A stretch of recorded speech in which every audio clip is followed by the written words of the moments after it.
So I put them in touch, and they always are like concerned about getting their credit pulled multiple times. You're buying a house. It's like buying a car. You can go to 12 different dealers, get your credit pulled 12 different times. During that period, it's all about buying the house, and it counts as one pull. So those are the common objections you'll hear about dealing with multiple lenders. But you can get with Lynn. Matter of fact, I'll send you her contact info. Okay, actually, Shirley just did from last one. Okay, perfect. Thank you. One problem I am having is my customer signed some type of agreement with Quicken. I'll read you the first paragraph, which is the paragraph in question. It's part of the loan application process at Quicken. We require you to give us a good faith deposit. Your deposit acts as a commitment for us to do business together. We will use your deposit to cover the cost of the process of the application and pay for your services, blah, blah, blah, blah. Therefore, you cannot cancel or re-sign this deposit agreement. Your deposit may or may not be refundable depending on the status of your loan. Okay. Yeah, and that happens a lot. And I've had people do that and still get a better rate, even considering their deposit. This is a thing for where they get in touch with Lynn, and Lynn looks at all the things and says, yes, I can still help you, or no, now that you've got the deposit in, even though I'm getting this better for you, you're still doing this right. But a lot of times these Quickens and stuff like that, they don't take in consideration the local taxes, certain stuff, because it's on our internet. They're not local to this. Now, Lynn can lend in any state, but again, you're using somebody who's more in tune with this area and what the fees and stuff are going to be for that. So again, I would go back to putting them in touch with Lynn and seeing if there's opportunity, because $500 or whatever they might have paid, and it's generally like $500 is a rate lock or something like that, is in a 30-year loan. If they're paying a rate that's too high, that's pennies. So taking consideration the overall picture, let her lay it out. It's literally a phone call with Lynn. 24 hours later, after they put some stuff into an internet portal that she'll give them, it's all the same stuff that they've already grabbed for Quicken. 24 hours later, they have some news, and they can tell them what to do at that point.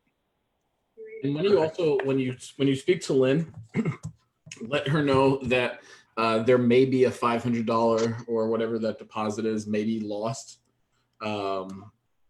and Lynn could see if she can compete with that. You know what I mean? If there's something that she could do, just let her know that. Okay. Because Lynn is she'll make things happen. All right, she'll make things happen. So. Perfect. All right. I'm kind of lender. I'm sorry? I said my kind of lender. Yes. Yeah, she's done deals for me from an airplane. So, yeah, that's service, and that's what you're going to get from her also that you're not going to get from Quicken. Because in Quicken, you get handed from one person to the next or one department to the next, where you have a personal service. And that's what we know our value is as well. Yeah, absolutely. So awesome. So let's go ahead and get started. Mike, I like the beard though. It looks good. You know, I'm impartial to beard, so.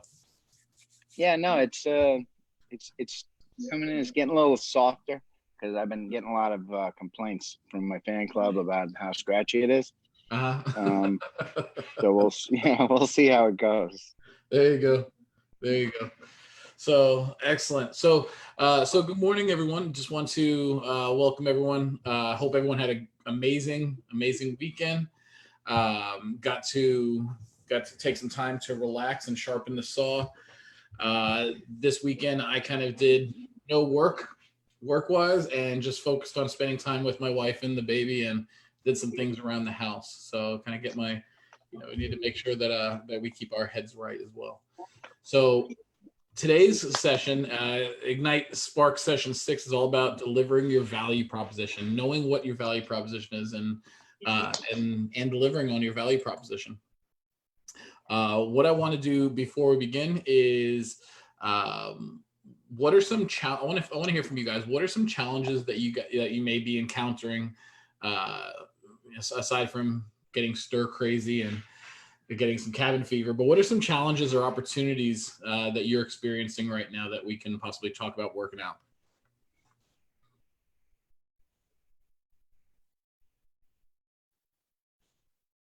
No challenges. Cool. Everybody's Excellent. great. That's awesome. I love that. No challenges. So things are awesome. I mean, I was going to wait for somebody else to chime in. What challenges don't we have, right? I'm definitely experiencing time blocking issues, like hardcore time blocking issues. Okay. One of the things that I heard James Shaw speak about this morning. Actually, no, it wasn't James Shaw. Someone else I was speaking to. Especially right now, we need to make sure that we're staying in or getting into some kind of routine. All right. Whether that's waking up at the same, and not whether it's part about waking up at the same time every day.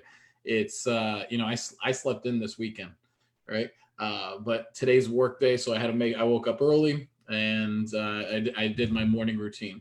It's about getting dressed and playing and looking the part, feeling the part. When it comes down to work time, are you actually working? Right?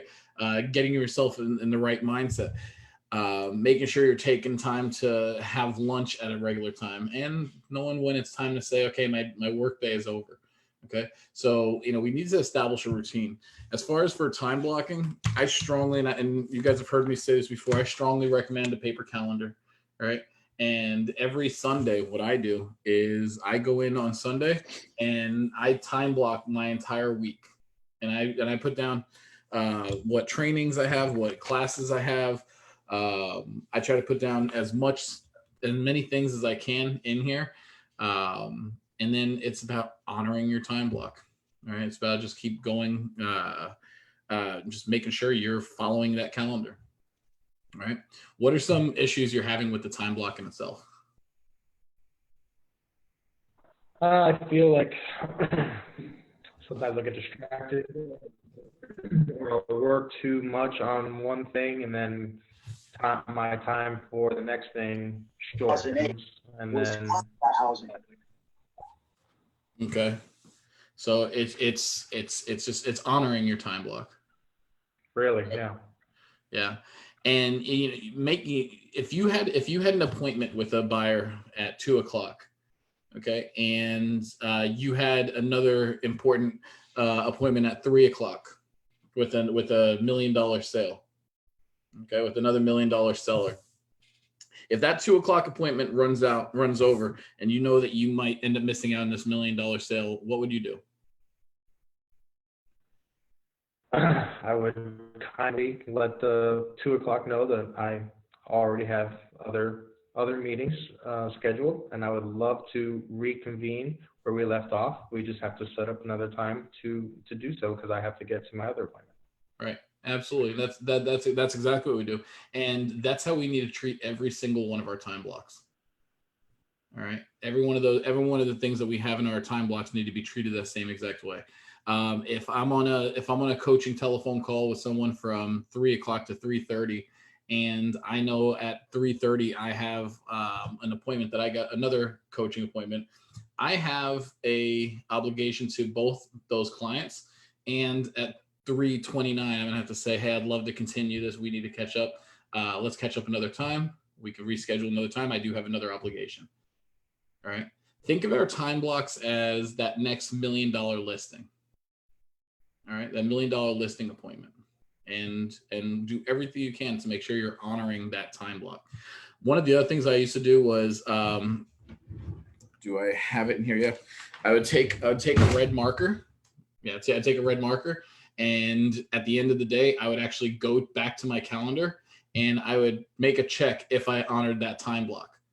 Okay, and I loved the fact seeing at the end of the day I had a bunch of red check marks. But then when I started seeing, well, I did this, but I didn't do this, I didn't do that, kind of, put a spotlight on my lack of time block and honor my time blocks, So honor those every single time block as if it's the next $1 million listing appointment. All right. Excellent. Bree, how is the 411? Did you put together your 411 from the other day? Oh, Uh-oh. I knew. I guess I was in so much calls this weekend that I forgot to do that. And I was like, there's something I had to do. Yeah. That's horrible. No worries. So when do you think you can have that 411 completed? Oh no, by today. Yeah, absolutely. Okay. Excellent. And I know we also put in the goals in command and everything like that the other day. Yes, yeah, that was it was good to see it visually and to now how do I make that into a reality? How do I work on that? Like let me just start, executing my plans. Yeah. So it's focusing on the activities, It's focusing on the activities. Well, excellent. So I like to see progress. I like to see things happening and things like that. So I'm glad things are starting to move forward for you guys. So today's focus is all about you. Okay. The focus on your value proposition is all about you. And it's the value that you bring to your customers, your community, and your business. All right. Now, this is what we refer to as our value proposition. And we're going to have the opportunity today to define and declare your value proposition. A lot of the times we know what makes us special. We just don't know how to put it into words. We know why clients should hire us. We just don't know how to put it into words.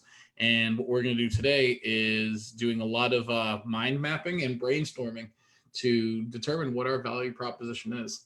All right. So today we're actually going to be, I'm going to ask you guys to be taking a lot of notes. So if you can just also make sure you have a pen and paper, something to write with, because we're going to be doing a lot of dropping some notes on while we're doing a brainstorming. All right. So again, we've seen this before. What successful agents do every day, they do things to grow their business and run their business. Now, again, like I said, today is all about our value proposition and understanding what makes us special. So this is actually our value proposition is going to affect every single one of these tasks that we do every day. All right. So some of the things we're going to be doing today, we're going to start out. We're going to define what a value proposition is. Then we'll explore the 3 essential aspects of service that we provide. And then we'll dig into your unique qualities and your unique qualities of value. And then finally, we'll craft our own value proposition.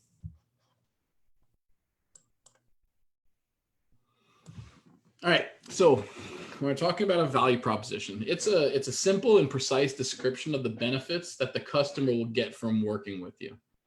All right. A lot of times when a client will say to you, well, why should I hire you? Right? And that's what they're thinking a lot. So why should I hire you versus the other person?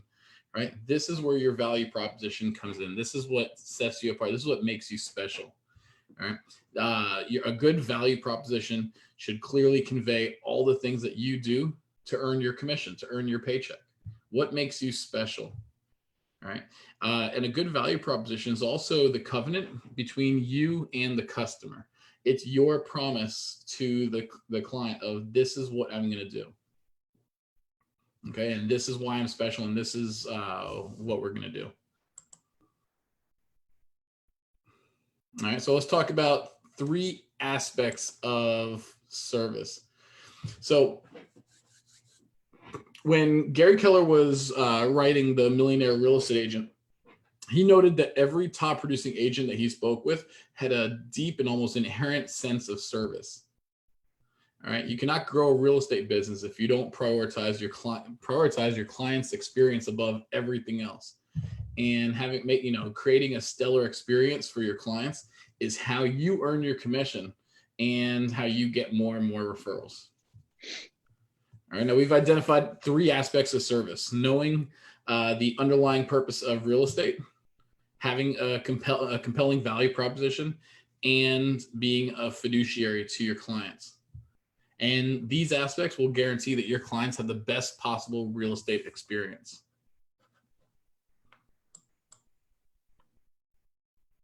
Okay, so what's the underlying purpose of real estate?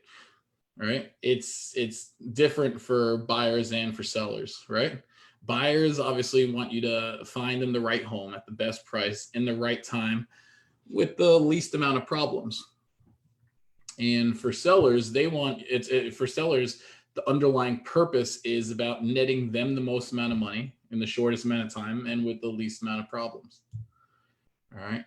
Obviously, one of the most the common theme is with the least amount of problems. All right. Now, remember, in this business, things happen. All right. Not every deal is going to be perfect, and things do happen, and that's fine. If things happen, they happen. All right. It's being the fiduciary for your client and making sure that we're with them and we're thinking ahead of some of the potential downfalls and what we can do to mitigate those potential problems. All right. Hey, John. Yes, sir. If I'm not going ahead, Good. and as you know, this is new to all of us, so I'm not familiar with this course all the way through because I haven't taught this one yet. So if I'm looking at the underlying purpose, what is that? It's to fulfill a need. So there's a goal for every buyer and seller. And it is, in my opinion, to start with the end in mind. So if your end is moving to another state or downsizing or upsizing, the purpose is to fulfill that need, whatever that need may be. It's about the client always from the beginning. Yeah, absolutely.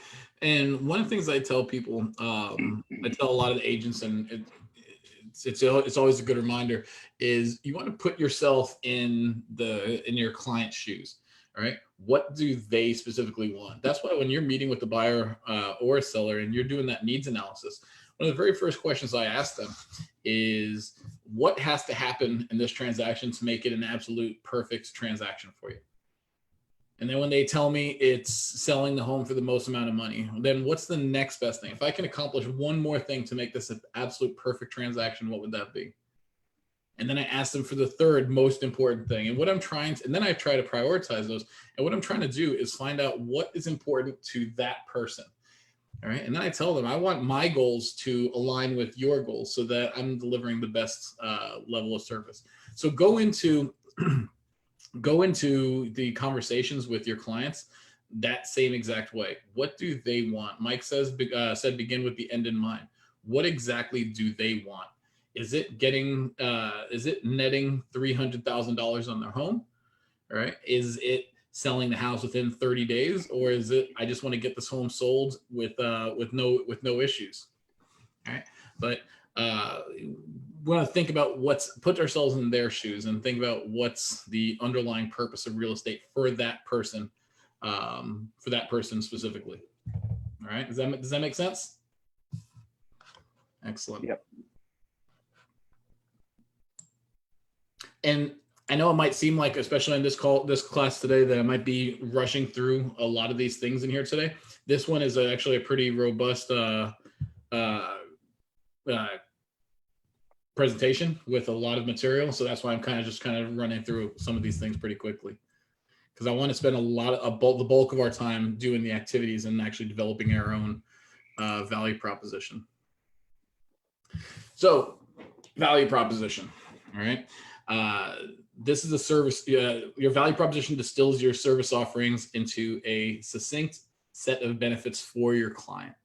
It states what you do for your client to earn your commission and helps to explain the complexity of exactly what you do. It also helps to hold you accountable to maintaining high standards. So why do you think it's important to have what do you think is important about having a good, solid value proposition with the client's needs in mind? What do you think is so important about that? Shows the clients that their needs is the most important. Yeah. Okay. And by having a solid value proposition, how could that benefit you? How could that benefit you in the long run? It's like saying what you're going to do before you do it. Yeah, it is. And part of the Y4C2Ts, one of them is integrity, right? And integrity, what's that? I was just laughing because that was the number one answer on the board. I was thinking I was going to go, okay, yeah, it's going to show them that you're a person of integrity. And then you went back to the Y4C2Ts. I'm like, yeah, no wonder why, because that's been drilled in. Yeah, it's integrity. Do exactly what you say you're going to do. If I say that I'm going to market your house as a fiduciary to you as my client, make sure I'm marketing the house as a fiduciary to your client. That's your covenant with them. That's your promise to them. All right. But also just think about integrity. Think about people you've dealt with in the past. Think about people who came off immediately as a person of integrity. Did you get a feeling like, oh yeah, this is the guy I'm working with? That wouldn't compromise certain things because integrity says you don't do that. And think about when you chose a service provider for whatever that service was. If you went with that person because they were showing you that that's who they were, and I've made so many decisions based on that fact alone, just who had the most integrity. So think about that and how you apply it in your business, and just show them that you're a good person, you're uncompromising, and it's all about them, and you're halfway there. Yeah, absolutely. Laura says on Facebook, trust. And that's absolutely correct. Trust is a two-way street, right? When your client sees that you care about them, that you truly care about them, and you're delivering what you promised for them, not only are they going to trust you, they're going to refer you to more and more people saying, this person did the right thing by me. This person didn't just care about their commission. They did the right thing by me. Keisha says professionalism, setting those expectations. Absolutely. You teach people how to treat you, right? And by having a solid value proposition, you're showing, one, you're a professional, right? And you're just, it's setting those expectations of what they can expect to get from you. All right. And then you'll gain their trust, because then they'll see, wow, this is a person, of his or her words, and sometimes, that's hard to come by. People like to sell and then they don't deliver, Mm-hmm. No, absolutely. Absolutely. It's also about knowing how to explain your value proposition as well. Okay. I might say my value proposition is I'm a professional. Okay. What does that really mean? All right. When I'm able to, if I say to my client, the client says, why should I hire you? And I say, because I'm a professional, that doesn't really mean anything. Okay. If you're bilingual and you speak English and Spanish, and they say, why should I hire you? Because I'm bilingual. Yeah, it's true, but it doesn't really convey your value to your client. All right. So think about the skills, the expertise, the experience, the insights that you have, and how you can translate that so that it would be a value to your client. So rather than just saying I'm bilingual, you could say, look, I have access to a large pool of potential buyers for your home that are often overlooked by other agents. Right? I'm part of a Spanish-speaking community that I might be able to bring those other people to the area. All right. So it's knowing what your value is and knowing how to explain it. It's kind of a two-way, a two-part thing. Knowing what's important, what your skills and your experience is, and knowing how to explain it so that it benefits the client. All right, and phrasing those things so that it's in terms of the client's perception. All right, and the third aspect of service is fiduciary versus a functionary. Okay, I want you guys to think back to your real estate school. All right, and as a single agent, we're acting as a fiduciary. What is a fiduciary? I want to hear from you guys. What does being a fiduciary mean to you? That means that you have sole responsibility to your, if you're a single agent to your seller or to your buyer, that means that everything has to be um,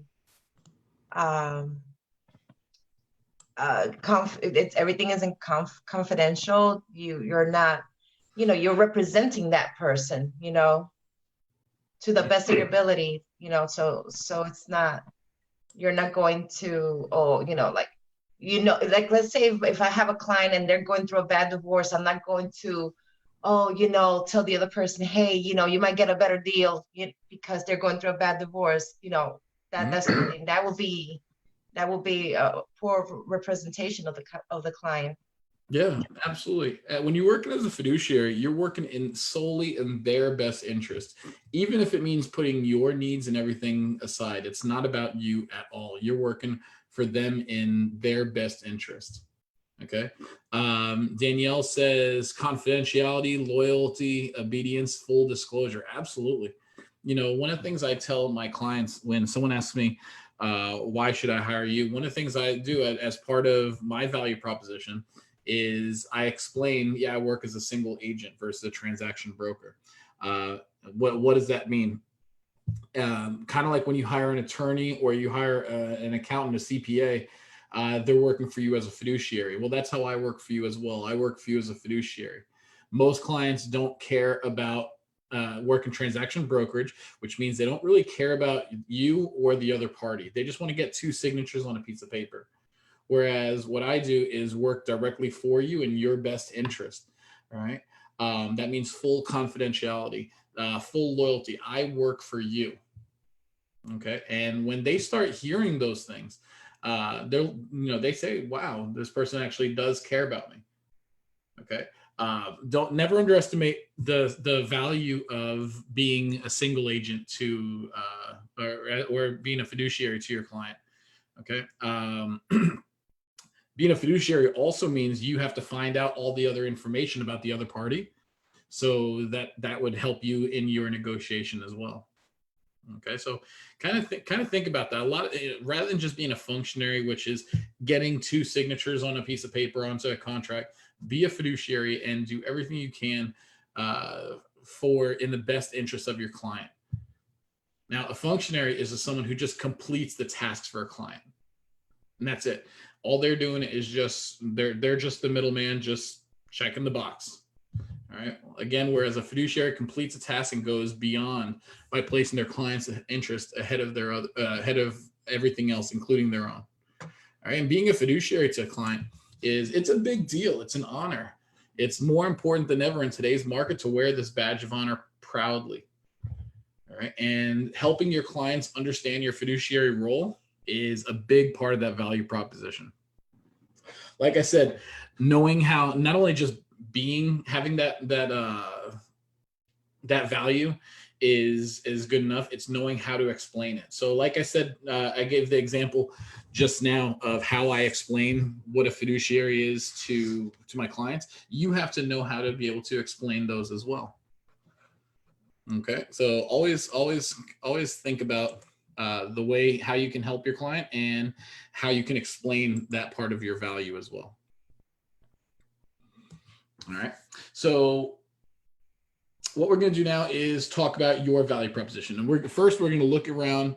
We're going to look at some data around what clients want, and we're going to get a big picture looking at the current real estate market, and we'll discuss some ways that technology can boost your value proposition. All right. Give me 1 second because I have to pull up another slide here.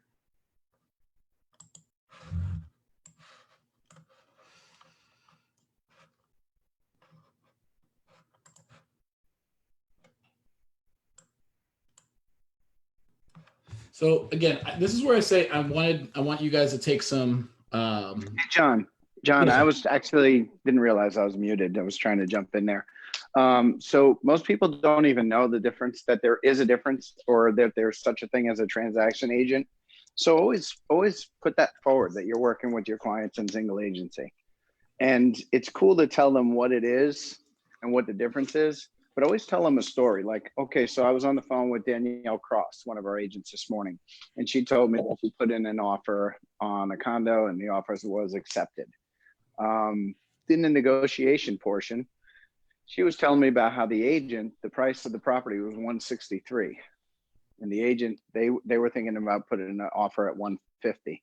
And the agent said, you know, it would be best if you put in at 145, because then I know you'll be able to get 150. If you'll come up to 150, they'll take it. So I was like, great for you, not so great for the seller. Yeah. Right? Because this is a transaction agent who is simply there to get paid.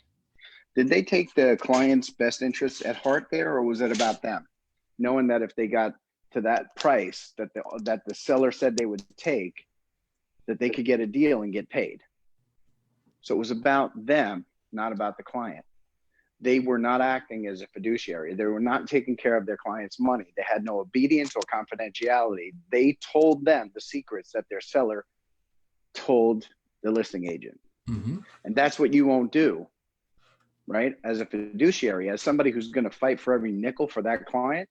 So tell that story or a similar story to really drive home the importance of what it means to work with a single agency who's somebody who's a fiduciary. There's your value proposition again. Mm-hmm. Yeah, absolutely. Absolutely. I love when I'm working with a buyer, I love going up to the listing agent on a house and just asking them, hey, why is the client selling? Why is the seller selling? And I'm going to try to probe and ask as many questions as I can so I can find out as much information about the seller situation, because at the end of the day, in negotiations, the more information you have, the more leverage you have. So I might find, and like Brazil mentioned a few minutes ago as an example, I might say, hey, why is the seller selling? Oh, well, it's a divorcing couple. It's this, it's that. They tell me all this stuff. Great. I know that these people need to sell quickly. Okay. Unless they want to stay together while they're doing the sale of the house, in which they don't. All right. So, knowledge is leverage, is power, especially during negotiations. So ask those questions to your clients and for the other party. Okay. All right. So this is I want you guys to pull out a pen and something to write with, something to write on. I'm going to ask you a couple questions. I just want you to just take some notes here. So what words would you use to describe yourself? Okay. You could just write some of those answers down. But what words would you use to describe yourself as a realtor, as a professional? What words would you use to describe yourself?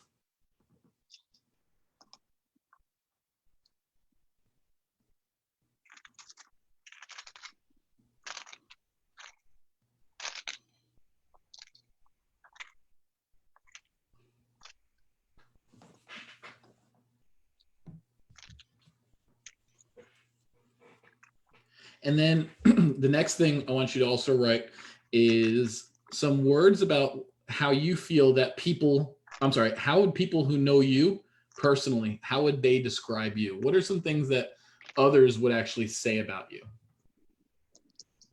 Whether it's something like, the person is professional, whether they're very friendly, whether they're caring, whether they have integrity, right? What are some things that others would describe you? How others would describe you?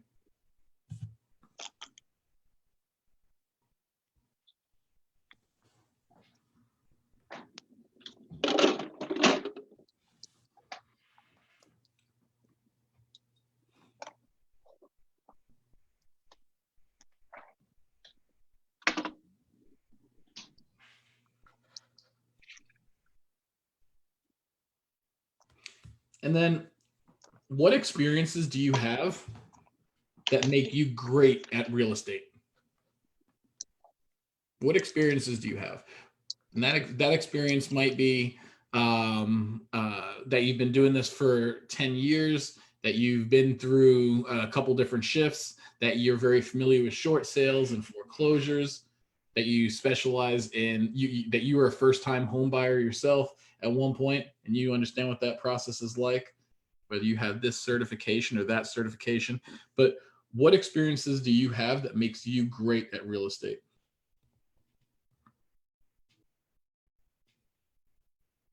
What if you don't have any of those things? What if you just have yourself and a couple of years under your belt? Okay, and that's fine. And you might not think that you don't have any of those experiences, and it's not necessarily the amount of time you've been doing it, right? It could also be, that you're one of the best trained agents in a market center. It could be that you're part of a productivity coaching group where people are going to help and push you, and you have a full group of resources all around you. All right. It could be that you just got out of real estate school 3 weeks ago and all this stuff is still 100% fresh in your head. It could be that you've been through Bold 5 times already, and that you truly understand what the client experience.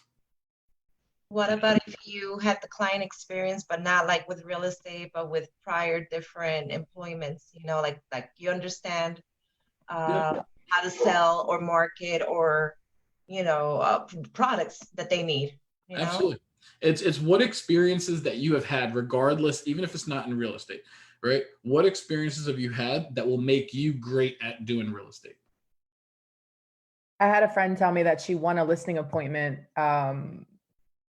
I guess there were like agents talking on this particular property, and she won it because she was honest about her background in hospitality. And the seller was like, wow, well, if you have been in hospitality, you could handle all walks of life. Yeah. Yeah. You know what? I once got a listing appointment. I've told you guys this in coaching once before. I once got a listing appointment because I told the guy that I have 2 dogs. Right. The guy said, hey, you have 2 dogs. How bad? You have 2 dogs. You're from New York. How bad can you be? Right. And he hired me. All right. And sometimes it's just, was it the fact that I had 2 dogs? No, it's the fact that one of my skills was that I was being intuitive. As I was talking to this guy who was a for sale by owner, I overheard his dogs barking in the background, and I stopped and asked, hey, tell me about your dogs. What kind of dogs do you have? And to him, his dogs were his everything. So we started talking about dogs. I started saying, oh, I have 2 dogs also. We started talking about this. Hey, where in New York are you from? We started talking about that. Next thing you know, I'm over his house doing a listing presentation for him. Right? It had nothing to do with the dogs. It had the fact that I knew enough to ask him, tell me about your dogs. Tell me about something that's important to you. And I've heard this also, and somebody alluded to it, but didn't go where I thought they were going to go. And I've heard this a number of times. What's the value proposition that you bring? Listen, I sold a home. I was really actually disappointed with the service that I received. And so I know that's what's missing from this business, is that one-on-one, that personal touch, that connectivity. This should be a great experience in your life. And I know I can bring that to the table. So that's the reason why I got into this business, is to put the value back in there, because that's not the way a real estate transaction goes. It should be one of the most joyful time of your life. And I felt like that was missing. So I jumped in, because that's what I'm good at. Yeah. Jen Weisberg, is she watching? No, she is not online right now. But Jen Weisberg, she was an expired herself. She tried listing her house with another agent. It didn't sell. The home expired. She got 200 or 300 other calls, from agents trying to solicit her house. She ended up finally selecting a KW agent to get her house sold. So part of her value when she's speaking to expireds is, I've been there. I literally know exactly what you're going through. I understand the feelings. And she can not only empathize with them, she can actually say, I have been in your shoes. I know what it's like to get telephone calls at 7 o'clock in the morning, trying to get me to hire you. All right. So it's just, think about how you can relate to people. All right. So let's take a look at what buyers want. The 2018 profile of home buyers and sellers, National Association of Realtors puts this report out every year. And if you see it, go through it. It's like a 200-page report, but there's a lot of really, really good information in there. It's a full survey about everything home buyers and home buying and selling, whether it's things like what are they looking for, what do they want, how long were they on the market for, how many people tried selling on their own. It's a really robust report, but there's a lot of really, really great information in there. Well, one of the questions that was asked in the 2018 profile was, what do buyers actually want when they're purchasing a house? All right. Now, remember, like I said earlier, knowing what the people want, knowing what your clients want, makes it easier for you to construct a compelling value proposition for them. All right. So one of the biggest things is, obviously, they said they want help finding the right home to purchase. They want help helping the buyer negotiate the terms of the sale. They want help with price negotiations. And these are the three biggest things that they're looking for. Some of the other things that buyers said that they wanted that didn't, that everything else falls into that other category. But some of the other things that said they wanted was determining what comparable homes are selling for, assistance with the paperwork, help determining how much the home buyer can afford, help find and arrange financing, help find renters of a buyer's property, help teach buyer more about the neighborhood of an area. But there's all kind of things that the buyers want, but these are the biggest things that a buyer truly wants. Now, another question is, what do they value? This is, what's the most important factor in choosing a real estate agent? And these were the top 5 answers they ended up giving. Reputation of the agent. All right, it's funny that I thought that was one of the very first, the biggest thing was the reputation of an agent. For those who have social media, and everyone should have a couple social media pages if they don't. If you haven't already, go through your social media and clean it up.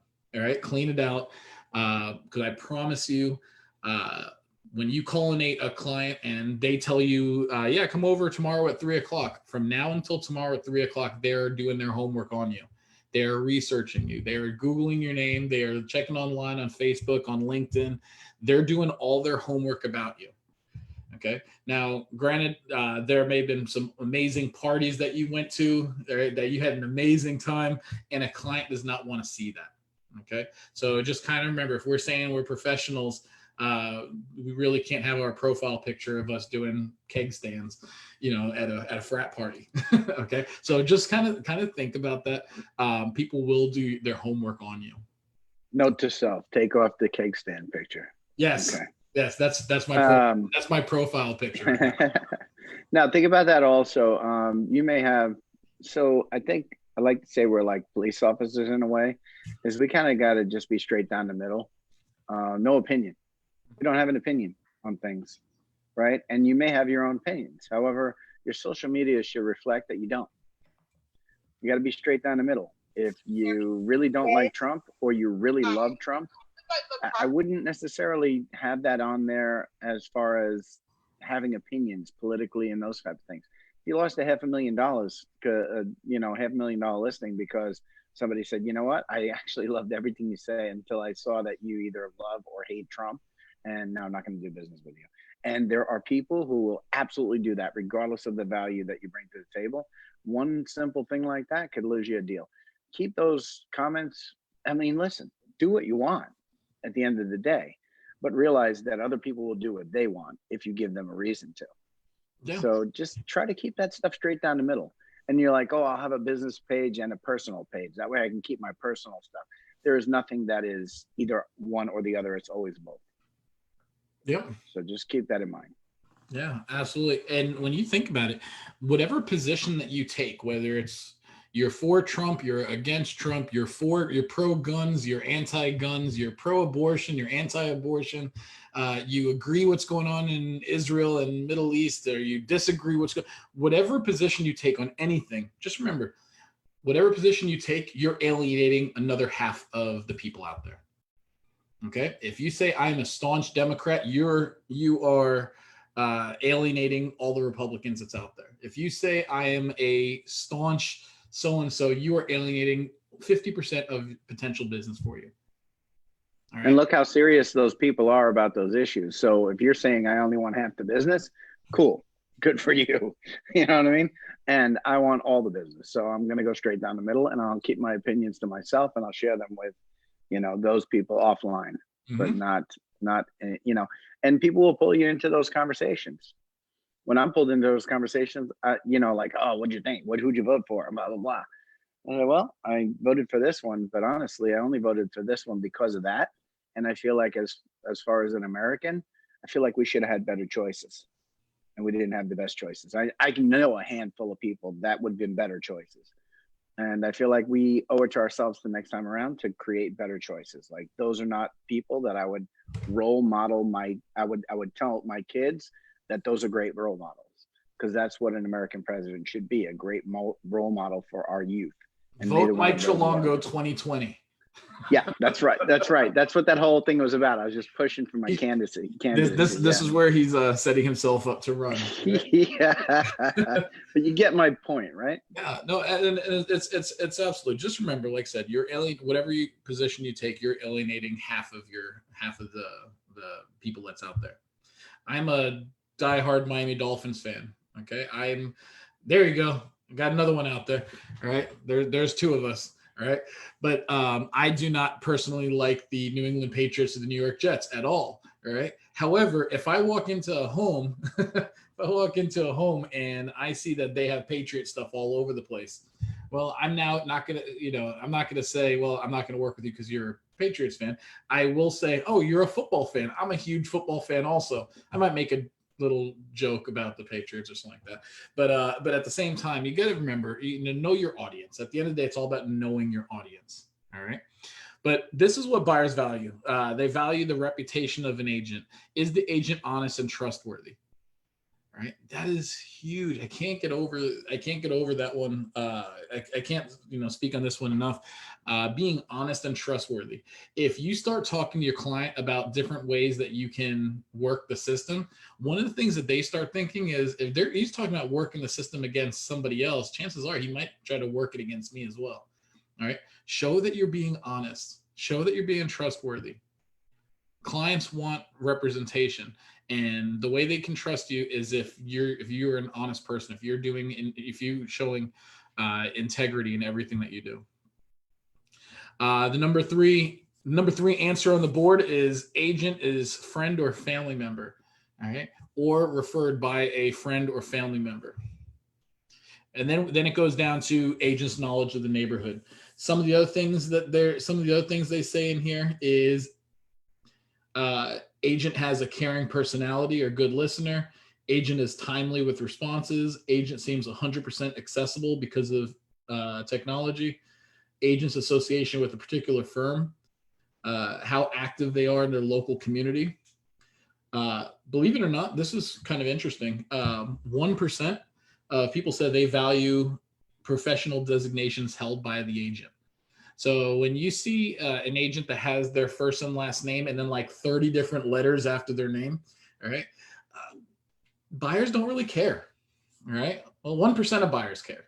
All right. But 99 out of 100, they don't really care. That's not really that important to them. One of the things we said before is buyers think that they want experience. Well, really what they want is representation. They want people that they trust. Okay. They want representation. So, keep that in mind, because on here, it doesn't say anything about the amount of years of experience that they've been doing this. All right. So let's see here. Keisha says reviews and testimonials are important. So get testimonials from Google, Zillow, Realtor.com, Yelp. Those anytime you get a testimonial or anything about a testimonial comments about how awesome you are during that transaction, put that online. Make sure it's public. Make sure people can see it, because when, like I said, people's reputation, they're going to go and do their homework on you. And if they see that 10 other people said, man, working with Brizelda was amazing, she was awesome, she was professional, she was this, she was that,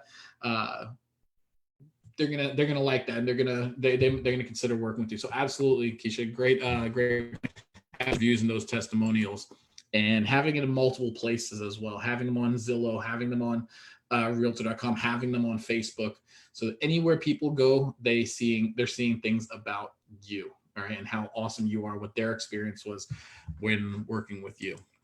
So like a John person just said Zillow. I know I did say Zillow, right? I never say the Z word. So what about for like a person like myself who's a first-time realtor? Would it be good to get like reviews from past coworkers and things? Yeah, absolutely. So what did you do in your last life? I worked for a finance company, and it was a small business, like a mom and pop type of, so everybody, we had like a family feel to it, and before that I was an office manager for one of the biggest dermatology in Florida. Okay. Did anyone at any of those two places you worked at, did anyone like you? They loved me. Okay. They were sad when I was leaving. did anyone ever say that you did something good that they enjoyed, that they liked? Yeah, all the time. I mean, because I was like the motivator, like, come on, let's get this going. And, Yeah. Those could be those testimonials, right? And you can just simply reach out to someone and ask them, hey, I'm trying to put together some just some testimonials about people who have worked with me. All right. It doesn't necessarily say helped you to buy a house, right? But I'm trying to put together comments of people that work with me. All right. Can you offer a testimonial? Okay. And they'll say something like, I worked with Bree for a couple of years, and she was just amazing, always very friendly, very professional. She was always on top of things. She knew her job inside and out. She cared about the clients more than she cared about herself. That right there, a buyer will see that and say, wow, that's exactly what's on this list of things that we value. So yeah, it doesn't have to be real estate. Okay. All right. So get those testimonials. Absolutely. That would have been so cool if I could have stayed in touch with some of the customers, because after I left my company, one of the patients made me a custom-made Wonder Woman thing. And, nice. And it was just a one-time interaction with her. But because she knew that I loved Wonder Woman, I had my desk full of Wonder Woman stuff. She came back to give me a gift. She was happy how I treated her and her mother. They were worried, dealing with skin cancer and things like that, So she came back with a gift, but I was already gone. So, but still, the person is Brizelda is caring. She really cares about me as a person. She cared about our family, and so absolutely, those are things that people have said nice about you, that you can use in this business that will still translate here. All right. Excellent. So the next activity I want you guys to do is take a look at these things of what buyers value. All right. And ask yourself, what skills do you have or services that you offer that aligns with these values? Now we're talking about reputation, honesty, trustworthiness, all right, knowledge of the neighborhood. What skills or services do you have, or characteristics or habits? What do you have that will align with what buyers want or what buyers value? And write those terms down as well.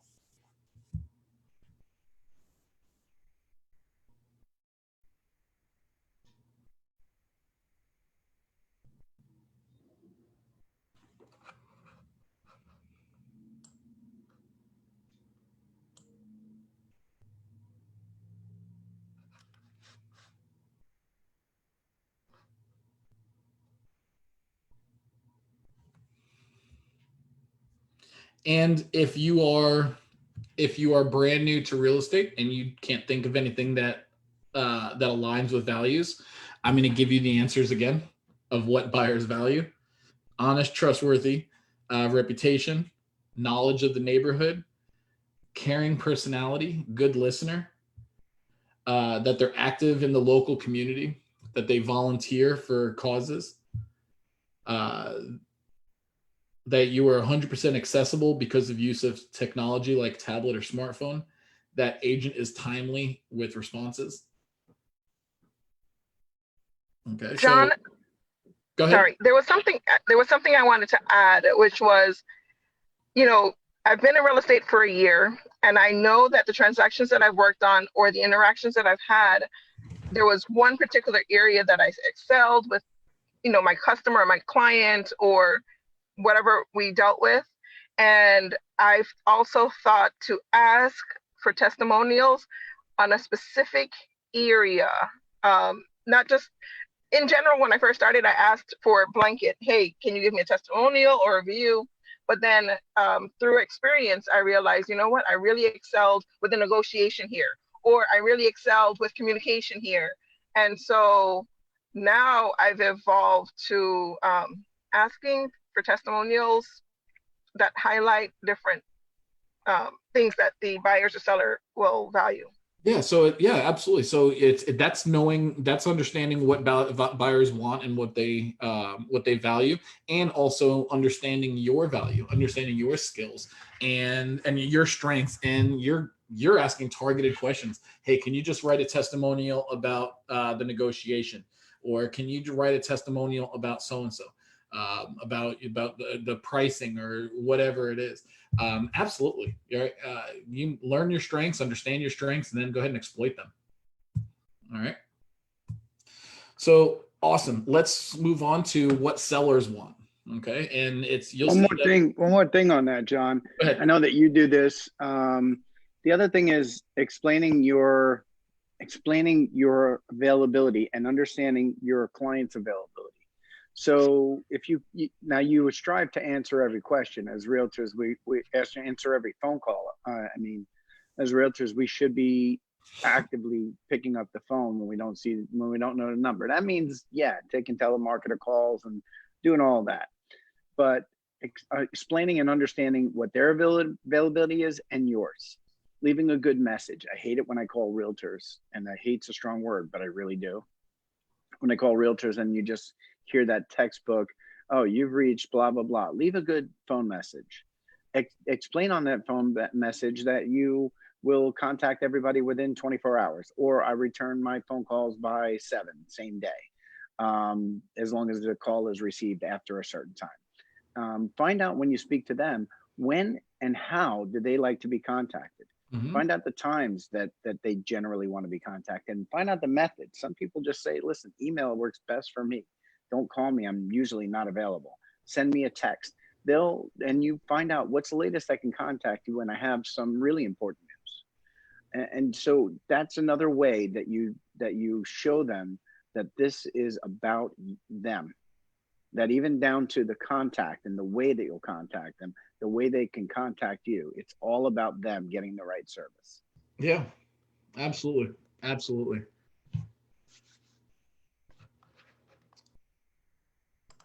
Let's go to finding out what sellers want. Similar to what buyers want, the 2018 profile, ask them the same questions, and these are the responses that they gave.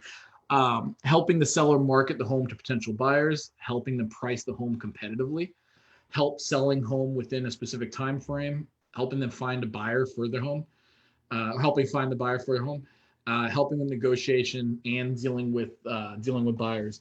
Some of the other things sellers say that they want is helping a seller find ways to fix up the home and sell it for more money, help with negotiation and dealing with buyers, said that, helping with the paperwork and inspections, help a seller see homes available for purchase, and help create and post videos to provide tour of home. That's what sellers said that they want.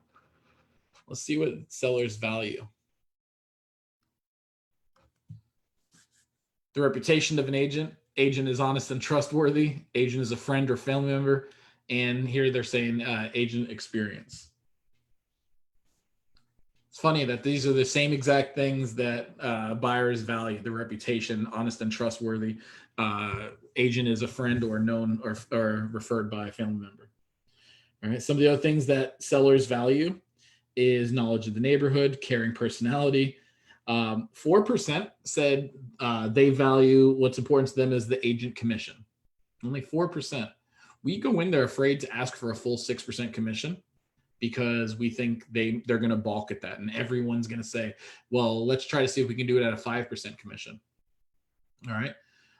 Whereas if you ask 100 people, only 4% value, only 4 of them value the agent commission, where that's a #1 sticking point. Agents association with a particular firm. Agent seems 100% accessible. And again, professional designations is only 1%. So very similar what the sellers value and what the buyers value. Okay. So we're going to do the same thing. And I want you guys to write down any skills or services that you have that are going to align with what sellers want. What characteristics or habits that you have that align with what sellers want and value as well. So I know one of my value proposition for myself is I'm very confident in my pricing ability, all right, and being able to come up with a listing price that's not only going to what it's valued at, but what's going to actually cause it to sell.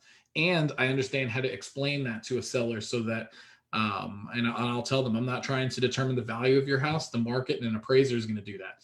I'm going to try to determine where we can most strategically place our property in a position that will cause it to sell. So I know how to explain that. So that's actually one of my value propositions. When someone asks me, John, why should I hire you? Because I know how to price it right the first time. I know how to get a home sold. I know what marketing it takes to get a home sold.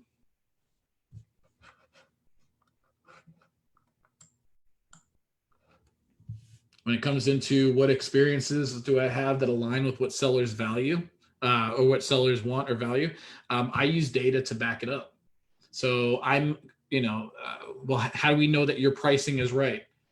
Well, over the last 4 or 5 years, history has shown that I'm getting my clients 98.2% of asking price. My sale price, listing price to sale price ratio is 98.2%. All right. One of the other things that they value is getting the home sold quickly. And over the last 5 years, my listings are selling on average in 27 days. All right. The average in Broward County is 63 days. All right. So I'm using my experience and my numbers to validate my value proposition. Now, some people that don't have numbers yet, right? You're on a team. You're on a team. Use the numbers of the market center. We're taking 130. We're selling 130 homes a month. We're taking 90 to 100 new listings every month. All right. Use the numbers of our market center. For those that are in productivity coaching, you are on a team, and you're on a team with us, and you feel free to use my numbers. Right? On our team, we are selling homes in 27 days. We are selling homes for 98.2% of asking price. Right? Again, it's not only knowing your value, it's knowing how to explain your value as well.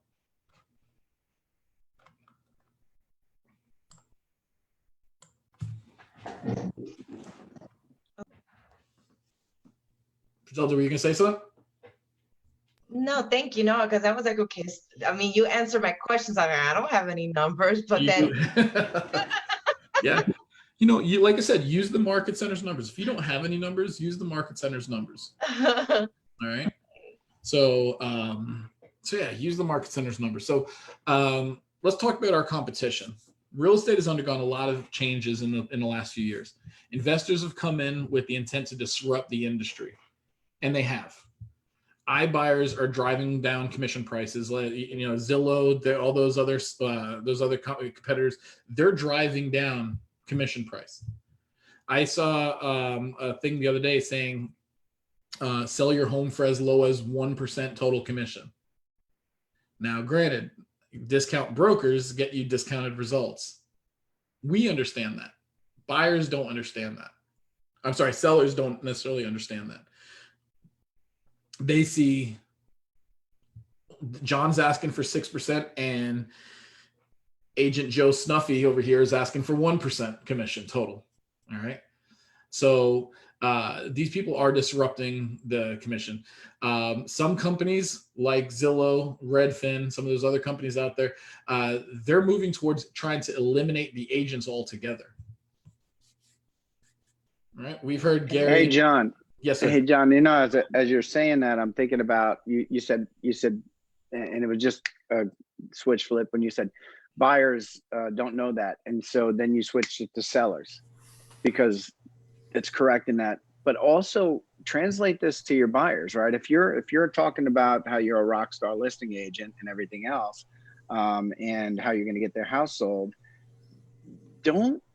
again, we always think and assume that they know how all of this works.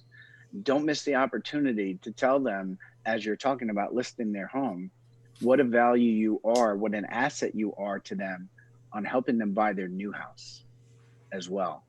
Because they may go, okay, cool, we'll get him to list a house. And then they go on Zillow or Redfin and they're looking for homes. And then they contact that agent, not thinking that maybe you didn't, because you didn't mention it, that you can help them with the purchase of their house.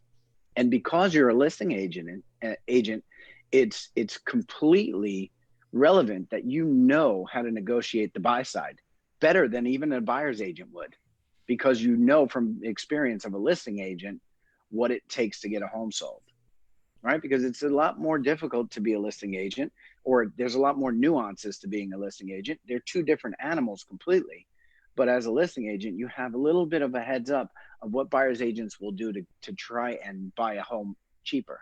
So you also know what the listing agent is thinking, because you do that as well, on how to get them the best value when they're looking to purchase their new home. So if you don't say it, they don't know it. And you may have a situation where you're like, oh yeah, we're going to see some houses today with somebody we met on Zillow. And you're going to just kick yourself in the butt, and you should, because you should mention that value as part of your proposition as well. Yeah, absolutely. Mike, I'm going to ask you a couple of quick questions about that, because you and I have had this conversation before. We've heard Gary Keller speak about this. We've heard Jay speak about this. So these companies that's out there disrupting our industry, companies like Zillow and Redfin and, and some of these other iBuyer programs, what is the value proposition? What is their value proposition? And why would someone choose them over hiring an agent? Let's talk about just what their value proposition is and why the consumer would actually want to choose them. So in the absence of value, gimmicks work, right? So they say, 1% to list your house. And the reality is it's 1% to them, because they're just happy with taking that. They're on salary. They don't care. However, they're still going to offer the buyer's agent 3%. So it's really 4% to list their house. However, the thought process that you should be conveying to your seller is, so they're on salary. They're taking the very minimum that they could to list your house. How well is that portion going to be done? And what's their motivation to get your house sold? Right? Because they're giving the buyer's agent the proper motivation to bring you a buyer, just like I would. However, the difference is, where's their motivation on the sell side? Well, if your house sells, cool, they make a little bit of money. And if it doesn't sell, they're attracting buyers. They're attracting other buyers who might be interested in purchasing another house. So it's a win-win for them. But when they're on salary and they have no motivation, they get paid whether your house sells or not. Is that a win for you? They don't care if the house sells at 300,000 or 350, right? Because they're getting paid the same regardless. Doesn't matter. So somebody who's on salary, think about the times that you had somebody on salary. Think about when you drive past and you see city workers and there's 5 people standing around a hole and 1 guy working. Those people are on salary, right? Did they work really hard? No, because they get paid either way, don't they? Now, if they commission, if they only win when they get the job done, you think 6 guys are all digging at the same time, or just the 1? Okay. Right. So you want everybody working as hard as they can. And when we're both in it together, and the only way that I win is by selling your house. They win all the time because they're on salary. So think about that. When you're hiring somebody, they should be connected to the outcome, shouldn't they? Right? Because how hard are they willing to work? They're working hard because they know that they only win when you win. At least that's the way it occurs to me. And Mike, you actually answered my next question which is how do you counter against their value proposition to the client? And you're absolutely right. In the absence of value, people resort to gimmicks and discounts and so forth, and pretty much buying their listings essentially. And the allure is, well, I can do it for less. And what Mike explained is how a way that he can counter that to the clients and say and show them it's not just the price. It's not just the price. And this is why they're pricing so low. All right. Do you want someone that is actually truly tied to the outcome of the sale of your home and the price that you get for your home? Or do you want someone who really doesn't care and gets paid regardless? All right.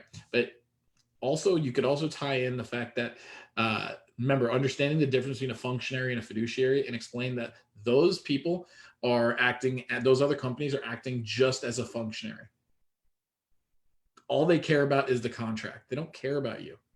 All right. Whereas I'm working as a fiduciary. An iBuyer, they're just their numbers are just as good as their estimates. All right. I'm a local agent. I live in this area. I work in this area. I know that this community is completely different than the community directly across the street. And I understand what makes it special. That person doesn't care about your future business. I do care about your future business. And I want to earn the opportunity to work with you I want to have you as a client for life. And I want change the way we look at things. I want to be your agent for life. Okay. So I'm going to do everything I can to earn that right in your life, to earn that placeholder in your life. So anytime you think about who our competition is and think about how we can counter with our own value proposition, how we can counter that competition.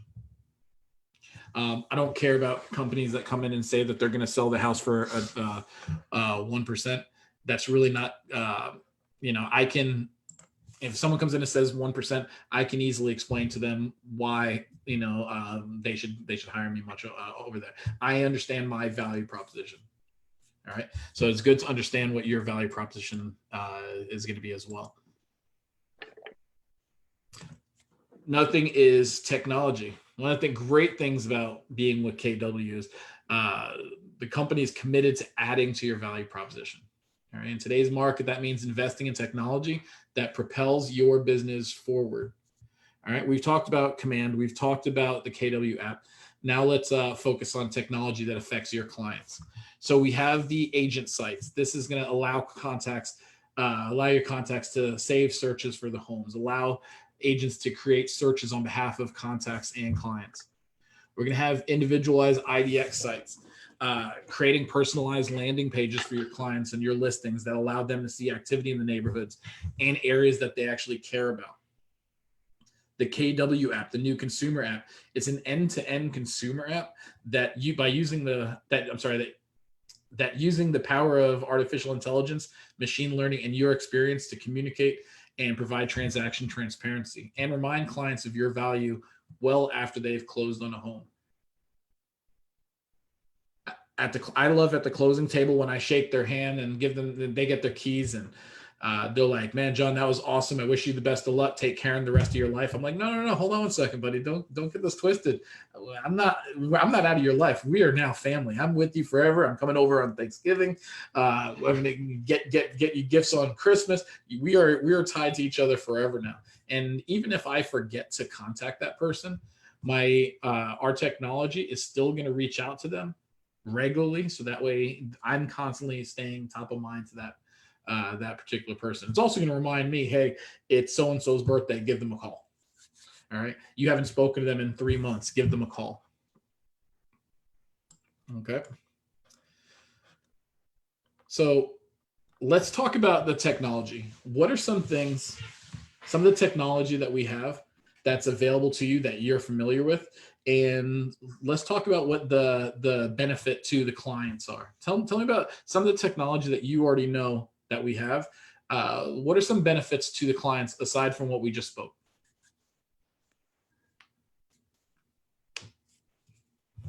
I do like the mobile app when they're searching for properties, and then you do the landing site, if I'm not mistaken, that's what it's called. So that for me that's fun. Yeah. Like, hey, check out this neighborhood. Tell me what you think. The only thing is that I'm having issue with the landing site is one of the persons that is interested in buying a property. He wants a pool, so I don't know how to with pool in the keyword. So at least on my end, I don't know if he can tweak it on his end, but on my end, I can't tweak it to say that like three bathrooms, family house with a pool. Yeah, and you know what you could do is actually when you have the app, download the consumer app for yourself, and you act as the consumer and play around with it and see what they can and cannot do. Okay, so you can see exactly what it is. That way, you'll also be able to better explain to your client this is how you add in this particular search feature or not, though. But play with it so that you are the acting as if you're the consumer. All right. John, on the consumer app, part of the value there is that whether the client is buying or selling, the transaction, they can follow along in the process. And that's one of the biggest things is keeping them in sync with where we are in the process. Absolutely. Absolutely. And I love, that's one of my favorite features as well. So as you're moving clients along in the different phases and stages of the opportunities, the client is going to be getting a message as well, letting them know this is where we're at in the process. All right. As you move them from, as you mark off that we got loan approval, they're getting something notification saying we just got loan approval. We are here. We are there. We're now going to be moving forward for the association contingency. All right. It's going to tell you, keep them in lockstep with you all the way through the entire transaction so that they know where they're at. Okay. A lot of times clients will get very, one of the things that clients complain about agents the most is they got my listing and then I never heard from them again. Or, they didn't communicate with me anymore once we got under contract. I have in my calendar every Monday right there at 6 p.m., I call it my listing update, every listing every Monday. So I call every one of my listings and everyone that's under contract. And I just explain to them, this is what's happened in the last week. This is where we're at. And this is what's next. I don't care if I have nothing to tell them. I still call them up and say, I have nothing to tell you. And this is where we're at. And this is what happened in the past week. And this is what you can expect next. All right. Make that a habit to reach out to them. And if for some reason you forget to, Keisha's right. The app is going to keep them informed and up to date with everything that's going on. All right. If you were to go to technology.kw.com, this is going to break down a lot of the technology that we have. It's going to explain what a tech-enabled agent looks like. And what I want for you guys to do is at some point, go there and look around and identify a piece of technology that you can master that will strengthen your value proposition. Okay? So we're going to, is technology.kw.com. Another one is kwconnect.com/tech-enabled agent. That's another site that you can look for, or just search tech-enabled agent and look at all the technology that's available to you. Okay. So now this is where we actually craft our value proposition. All right. Remember, your value proposition is a unique, memorable, and persuasive statement that expresses the true value of what it's like working with you. It says that what you're going to be doing to earn your commission, and it holds you accountable to those high standards, right? So I want you guys to take a look at the notes that you've taken already about what makes you special.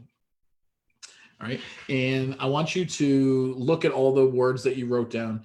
And now you have what your value is, or you visualized your value all in one place. All right. And I want you to put together a couple statements of so a couple statements that you could share with potential clients that you can include in your marketing, and you can actually build your database on. All right, so I want you to come up with a couple statements that kind of wraps all those statements that you were, and some of those commonalities that you had. I want you to wrap those in a bow and kind of put them into a value proposition statement. All right. What's really great about this is there is no right or wrong answer. Like I said, your value proposition might be as a professional working in, as a lifelong resident of Sunrise and Plantation area, as a military veteran, I specialize in working with veterans. I'm very familiar with the VA loan process. I specialize in working with first-time home buyers. One of the things I tell expireds is that I actually specialize in selling homes that didn't sell the first time. Well, how do you do that? Well, I understand what it takes to get a home sold. I understand the marketing. I have a 89-point marketing plan. I specialize in pricing a property strategically, so we can position it in a way that would cause it to sell. Part of my value proposition is I'm earning my money. I'm selling homes for the most money in the shortest time with the least hassles to you. And the proof of that is I'm selling homes for 98.2% of listing price, selling homes in less than 27 days. And 65% of my business comes from referrals and repeat customers. All right, so we're able to identify what your value proposition is. So I'd like to hear from you guys, and I'd like to hear what are some things you guys wrote down. What are some words or terms of things that you wrote down, and what's your value proposition? Why should we hire you?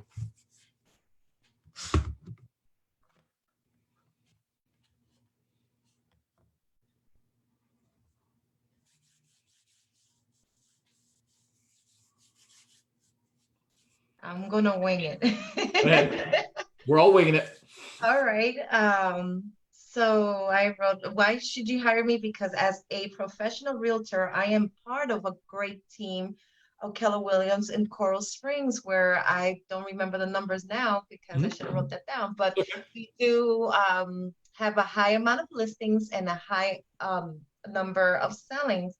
And I'm a very focused, driven, and trustworthy person that you would love to work with. I'm a good listener. I've been told I'm a good listener, and I'm here to help this transaction go smoother. Okay. And how could that benefit your client? Oh, how can that benefit my client? In huge ways, because then they're saying that they're not dealing with someone incompetent, or at least that they're getting the value training from a good team. Okay, perfect. Alan, what are some things you wrote down? Oh, sorry, Keisha, go ahead. Okay. No, I was going to say, I've seen on value propositions something as simple as professional photography. And I do have it on mine, and we may take it for granted because you almost think it's a given. But I've seen $1 million listings, pictures taken from an iPhone because the edges are cut off. Yep. I've seen listings at 500,000 and there's one photo. Yep. It's incredible that you would take things like that for granted as an agent, but in this day and age for Corona also, it's adding the 3D video for virtual tour, it's adding a video. So especially in today, you can actually even show the value of photography beyond what, everyone expects. Yep, absolutely, absolutely.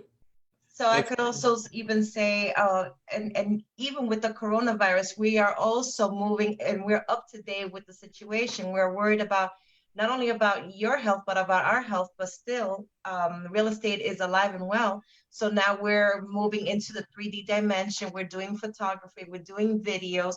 So we're still in business, but we're still worried about your health. Absolutely. We're taking the necessary precautions. We're using we're doing virtual tours. We are doing this. We're doing that. Absolutely. Put all those things, though. That's all part of your value proposition. Alan, what are some things you wrote down? Okay, I wrote down that I'm humble, passionate, very fierce and relentless. I wrote down that I worked as a chef for 10 years in the hospitality business. This is what I got so far. As a third-generation realtor and a South Florida native, I'm able to provide expert knowledge about this area and have data from generations to help provide my customers with everything they need. Love it. Love it. Yeah. So you're showing trustworthiness. You're showing experience. You're showing. I love it. So what I'm going to challenge everyone to do is I want you to hone your value proposition over the next couple of days. All right. And I want to see it on your Facebook. All right. I want you to write that on your Facebook. If in the productivity coaching program, I want you to write that in the pro coaching page. All right. For those who aren't in the pro coaching, I want you to write it on the on your public Facebook profile page for everyone else to see. Okay. Let the world know your value. Put a 2 to 3 sentence recap of why people should hire you. Forget Corona right now. Corona is going to pass. Why should people hire you? And I want you to make that stance and put it out there to the world. So that's going to be your homework for today, is hone down your value proposition. Don't worry about making it perfect. It doesn't have to be perfect. But look at the things you wrote down, what the qualities that you have, what others have said about you, how your experiences, characteristics, habits, traits, and whatever aligns with the values, needs, and wants of buyers and sellers. And then I want you to post that on social media today. Like as a regular post or as our bio? You make it both. Okay. Make it both. And remember, this is what's going to distinguish yourself from everybody. And use your allied resources. Use other resources to help you. Part of my value is I have access to a Matterport where we could do a virtual tour of your home. I have access to professional stagers that can come in and interior designers and tell us, what needs to be done in order to make your house show the absolute best. All right. And I work with an amazing lender, right? Like we spoke about in the very beginning, right? That can give you options. Part of our value is some of our allied resources. We have Title Alliance, one of the best title companies in the business. And this is why we should use them. Why Supreme Lending, why you should use them. We have access to home warranties. If you need someone, plumbers, whatever you need, right? You have you're a resource to just about everything. All right. And that is it for today.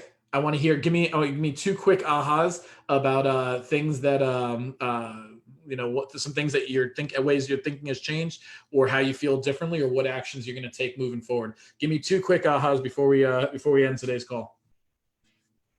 Well, I do feel more confident now because not having any transactions or anything under your belt, to feel like, okay, you know what, even though I don't have anything myself, but I am part of a team. So now I can go with that boldness. Okay, I'm a part of a team that has equipped me, has strengthened me, and now I can go with that confidence to promote myself, Yeah, absolutely. I love it. Excellent. Give me one more aha. Just writing down your value proposition and owning it, really. Yeah. So one of the things you mentioned, Alan, was you're very humble. Okay. And what I noticed is that people that are humble have a really difficult time writing down. They don't want to sound like they're patting themselves on the back too much, because that's your level of humility. You don't want to talk about how awesome you are and why you're so awesome. Okay. And that can work really, really for you, or really, really against you also. Right. But you're right. Absolutely. Knowing, you're not bragging about it. You're identifying what's special about me. Okay. So I love the fact that you wrote it down. And I love the fact that, I thought it was a great job. Keep honing that. All right. And then put that, like I said, put it on social media today. All right. This is why the world should hire me as a professional. I blah, blah, blah, blah, blah. This is what I do. This is the services that I can provide. Forget coronavirus. It has nothing to do with anything. All right. Guys, if there's nothing else, it's been great. It's a great session today. It's always good knowing about knowing why people should hire you and what makes you special. So make it a great day, guys. Thank you very much. Thank you so much, John. Thank you. Thank For those of you in the PC group, we're going to be starting up in a few minutes with our group coaching. So make sure that you get in. Appreciate you both. Absolutely. Thank you.